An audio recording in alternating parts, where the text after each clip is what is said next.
Okay, so good morning everyone. It's a very different topic from the previous ones. I think at least I had one advantage, somebody presented additive manufacturing already.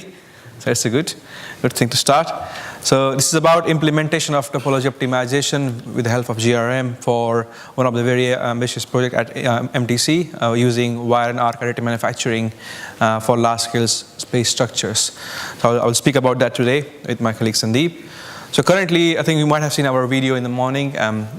Quickly, what MTC is, MTC is one of the high-value manufacturing catapult run by government, where we are host of National Center for Additive Manufacturing. So additive manufacturing has got 7 categories from polymer to ceramics, polymer metal ceramics, and we have all the hardware and end-to-end process on site at MTC. So we can do all the research and pre-productionization and pilot production effort for our members.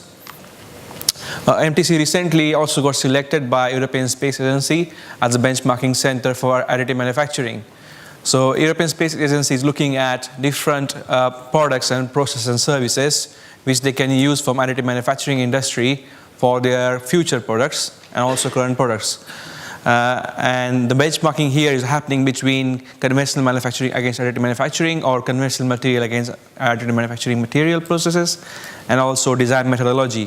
Can we use design for additive manufacturing to improve their correct product performance and also reduce the weight? Another recent development here is that we're also selected by ASTM International for Additive Manufacturing Center of Excellence. So ASTM is generating the standards for additive manufacturing for ages now. So they want to speed up that process. So they have one satellite center in US and one in UK, and in UK we are representing that. What is the purpose of MTC in the market currently at the moment is we are bringing this a big value of depth between innovators or universities and the industry. So we have a really good connection on both sides. So universities are very well linked. So our founding members are University of Birmingham, University of Nottingham, and Loughborough. They are facilitating a lot of research activities at their basis. So we have to go there and pull all that research into more mature TRL 4, 5, 6. And then on the other side, industry is asking us, how can we take it to our shop floor? So de-risk that pre-production process for them at MTC is happening all the time. And that's why it says TRL 4 to 8. So yeah, main aim is to obviously develop this robust supply chain, because additive manufacturing is being there last 15, 20 years now, and we're trying to speed up that process that people can start making money out of it for either critical or non-critical applications and for a specific business case. And that's something happens at MTC because we have all the setup at one place. And also develop the additive manufacturing further. So we contribute towards AM so that the machines are changing every day. We see lots of case studies out there now. We saw a Rennie Shaw video this morning. So machines are changing, softwares are changing, the approach for design, for implementation is changing. So we are kind of contributing that from our side. And in the end, as I said, building confidence of additive manufacturing in people. So writing standards. So we are on ASTM committee, we are on SAE committee, so that we can guide them that what standards, specification we should be writing for example, raw material manufacturing to inspection of a component. So it's a very wide spectrum. So in terms of awareness, so we have 4 different approaches for helping our customer. First approach is this training and signposting. So we help people in terms of sorry, there's an error there. Help people come to us, oh, can I make this part with additive manufacturing?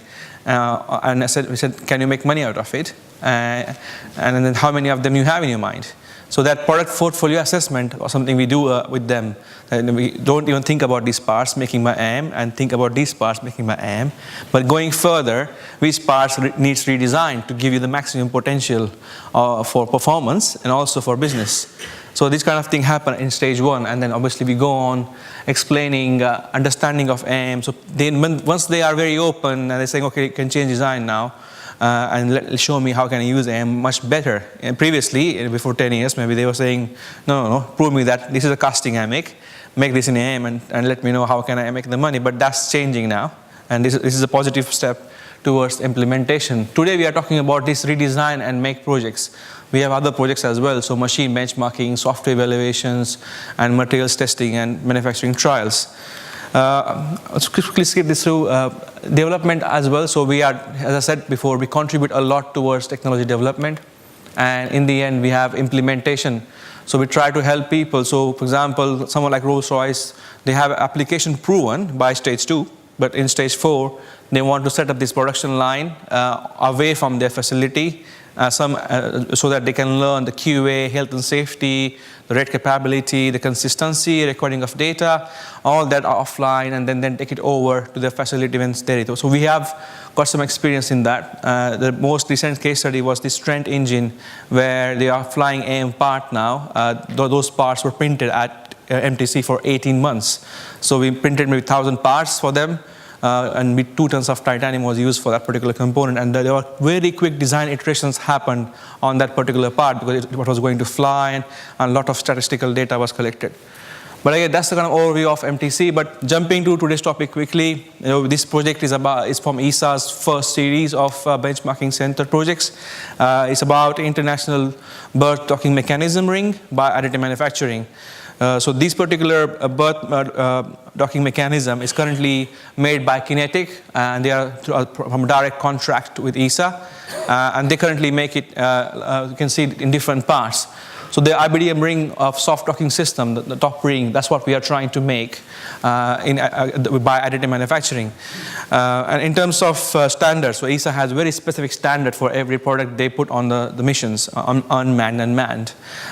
This particular is also a manned mission, and they said, okay, wire and arc additive manufacturing is only process ESA thinks that can be qualified for human missions at the moment. So other methods like powder bed fusion or DED, they are not there yet. And WAM is part of DED by using wire. The current problem we had was that this is made by Kinetic, and in this particular frame of contract, Kinetic is not a part. They are current manufacturer of product, but they are not part of this project.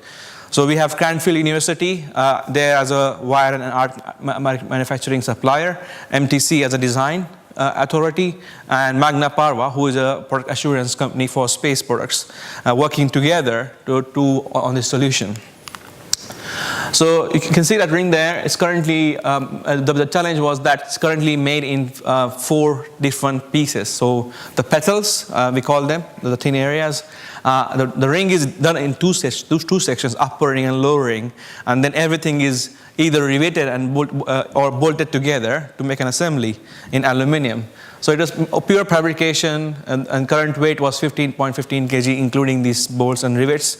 And they said, okay, aluminum was always used by Kinetic, but Kinetic is interested to see what MTC can suggest or what Cranfield University can suggest in terms of switching material from aluminum to titanium. So we can reduce all that testing required for stress corrosion cracking and all that. And then there's a big pressure on design team to use the best tools to reduce the weight of the part, because we are going twice as heavy as normal. So it was it's a very interesting challenge we have in this project. So I think from here, I will let Sandeep take over, and then he can explain the approach, the challenges we had in this project so far, and I'll join again in the end. Thank you.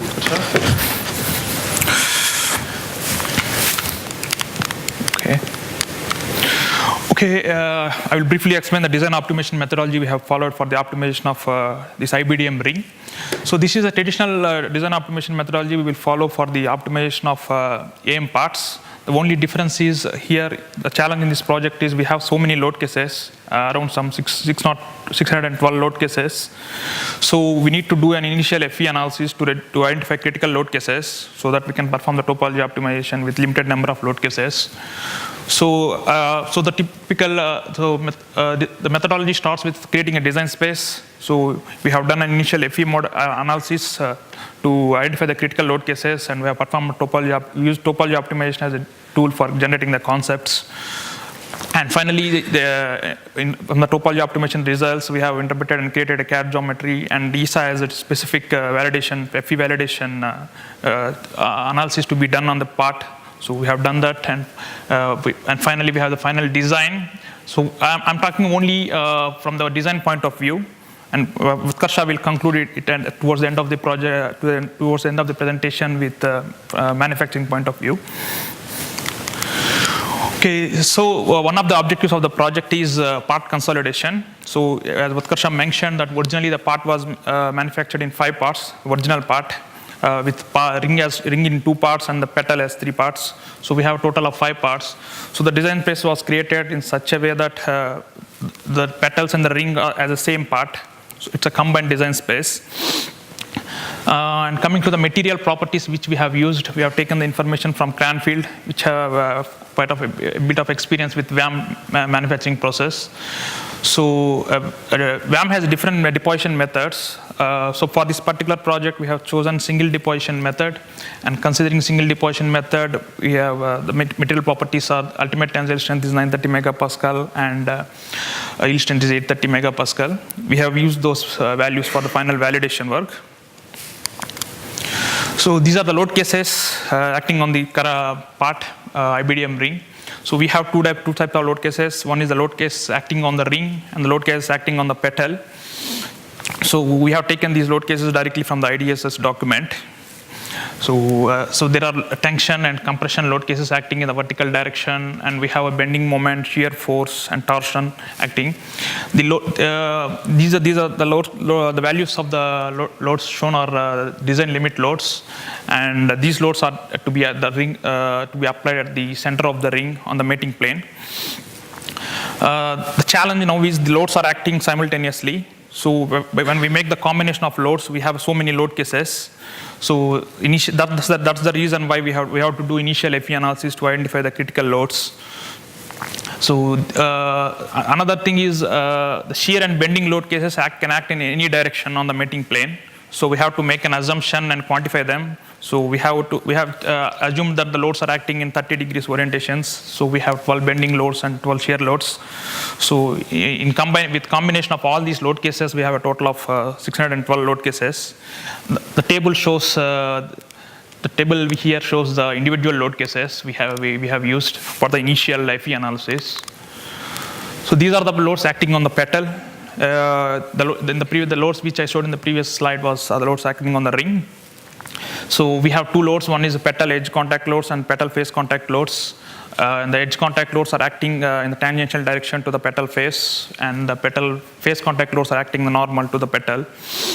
And these loads are not applied simultaneously, because every one is an individual load case. For example, at 0% length, we have to, and 10%, 60%, 80% length, we have different load cases. So we have used Genesis for solving this, perform the topology optimization as well as the final validation, and Design Studio as a preprocessor for setting up the model. So as I have explained in the previous slides, the loads have to be applied at the center of the ring. So we have connected all the nodes on the mating plane at the center with the RB3 elements, and boundary conditions are applied at the actuating points where the ring is connected to the actuators. And we have used tetra elements for global element size of 10 mm. For initial FE analysis. So initial FE analysis was performed, and based on considering maximum forming stress as the criteria, we have shortlisted and identified the critical loads. So from the results, we have seen that tension, compression, bending moment are the most critical loads and petal. So we have made a combination of these load cases and arrived at these 56 load cases, which we'll use for the further topology optimization. So I don't want to spend much time on this slide because it's the same setup which we used for the initial FE analysis. The only thing is we have splitted the whole FE model into design and non-design regions for the purpose of topology optimization. So the red regions are these regions are non-design space where the other parts interact with this IBDM ring. We'll go to the next slide. So the methodology we use for topology optimization is minimize strain energy. It's same as minimize compliance or maximize stiffness with constraints on mass fraction. The mass fraction was identified based on the weight target, because the initial part was 15.5 kg. So we started with 0.15 mass fraction, and initially we haven't applied any symmetry or minimum member size constraints. So we have done so many iterations. And finally, we have found out the case 4 and 5 gives the best result, which. So another challenge in the topology optimization here is that we want to apply symmetry constraints. We have to apply both cyclic symmetry as well as the mirror symmetry. So we have chosen this approach of using cloning for achieving for applying the symmetry constraints. So we have split the whole design space into 6 different regions, and we have defined one of the region as a master topology region, and the remaining regions as a clone topology regions. And local coordinate systems are defined to be assigned to each cloning regions. So the topology optimization was performed, and the final iso element density values are shown in this figure. Sorry. Yeah, in this figure. So in this figure, the blue elements are the areas which are not critical for load carrying, and red regions are the elements which are most critical for load carrying, and we have some intermediate density values. We need to choose the element threshold, the density threshold based on so many iterations to identify the right geometry and structure. So the topology optimization algorithm has suggested. So we have done another iteration of the optimization with coarse mesh, with fine mesh. Previously, optimization was done with coarse mesh. Now we have reduced the element size, and so that we can put a lower minimum member size, because minimum member size is directly related to the mesh size. So finally, we have the topology optimization result, and we have done some iterations and identified the right element density threshold value of as 0.4 as the right one, and we have done some interpretation of the results. We can see from here. Oh, sorry. Okay. From here, that when we see the section, the whole the ring is hollow throughout the inside, and there are openings, symmetrical openings on the outer surface as well as the bottom face and the inner surface of the ring. And the petal structure, is like a truss-based structure with struts. So we have analyzed with different element density values from 0.3 to 0.6, and each one gave different weights. And we have from element density threshold of 0.6, where the weight is around some 15 kg.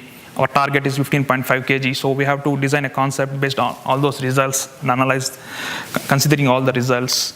So the thing here is because we also need to consider manufacturing constraints of VAM. For VAM, we can only manufacture a thick wall thickness, thin wall section of 2 mm thickness. So we have implemented that while doing the remodeling, and finally the weight came around 12.8 kg, which was around 16% reduction.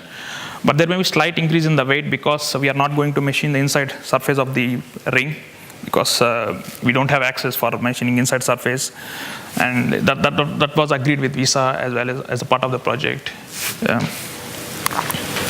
So coming to the validation work, we have remodeled it. Now we have to check the performance criteria, whether it meets the requirements, design requirements.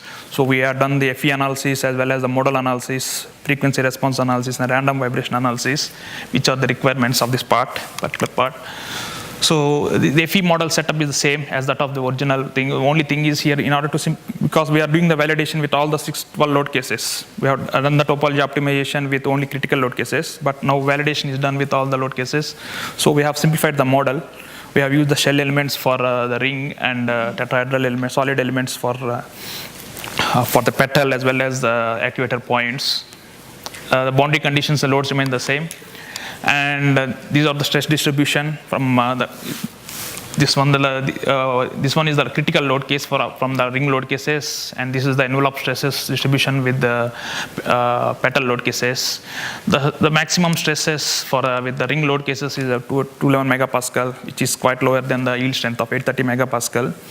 And for petal load cases, it's showing higher, which is not correct, because we have used petal loads as a point loads.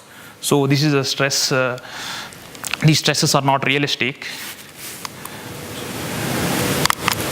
So we have done we have again performed the static analysis on considering on the petal with only the petal loads, because the petal loads are symmetric. We have considered only 1/3 section, and we have identified that neglecting the singularities and stress concentrations, the nominal stress was 50 megapascal. The margin of safeties are 0.37 and 0.67 respectively. Frequency and model analysis was performed to identify the first mode. Frequency of the first mode is 105 Hz, which is quite higher than the requirement of 60 Hz. And we have done frequency response analysis with the input loads. So we have the ring is submitted to low frequency sign limit load input during launch and as well as in orbit conditions. We have done the analysis, and the maximum formation stress are very less, quite low. And we have also done the random vibration analysis. The ring is subjected to random vibration during the launch condition. So these are the input loads we have applied in all X, Y, Z, and X and Y, Z directions. The maximum stresses are in the range of 130 to 140 megapascal. And these are the C sigma certainty formation stresses from the random vibration analysis. So the margin of safety is quite high. It's around from 3 to 4, which is quite good. My colleague Utkarsha will carry on with what are the further steps. This is an ongoing project. He will explain about what are the further steps and summary and conclusion. Okay. I think one thing I forgot to mention, this is a mechanism which is, one part is already on the International Space Station. The second one is, I think, obviously on the capsules which carry the food supply and the astronauts up there. But there's a torsional stiffness or loads, and although the frequency loads are the main critical loads. And additive manufacturing wise, you can see the VAM process is here. We made a first deposit recently to check the material qualification. So we extract specimens from this vertical and horizontal way, and we test that, and that's the graph Sandeep used to design the design allowables and all the requirement properties for this particular product. Because ESA understands that this process is very, very rough on surface, we are putting design allowance outside the surface so that internal surface can remain unmachined. Because this part, if that can sustain the launch load in the working area, I don't think that's very critical. In terms of wire additive manufacturing process, we have to also make sure that we have a representative bed geometry, and we extract the samples from that as well to qualify the material by testing. This is a typical setup of VAM. It's a robot kind of working in a free space, and the wire is fed to the robot to deposit the part on the work surface. I'll quickly play a video, I think, just to show what VAM means. How to do a slide. It's not working.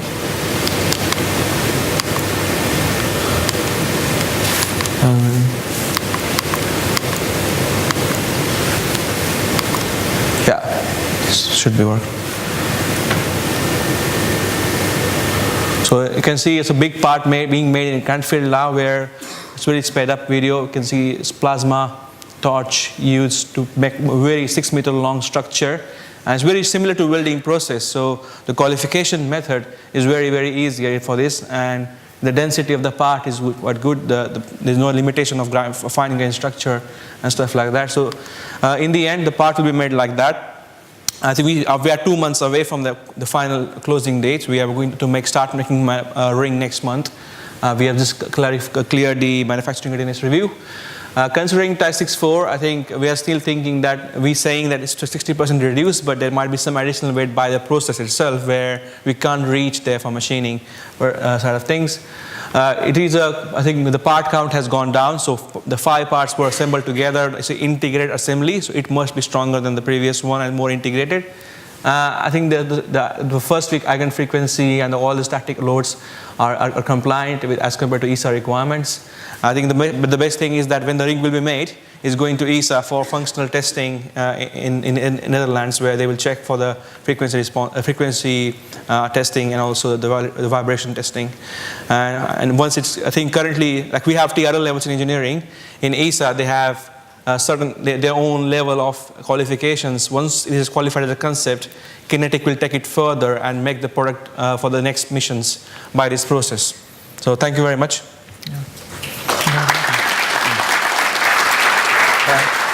Can I keep you both there for a second? We're slightly behind schedule, so if anyone has any burning questions for Utkarsha or Sandeep, find them after the session in the break, and feel free to ask away. So thanks, guys, and hold on for your prize. You can share the one prize between both. You can share it. Okay, thank you.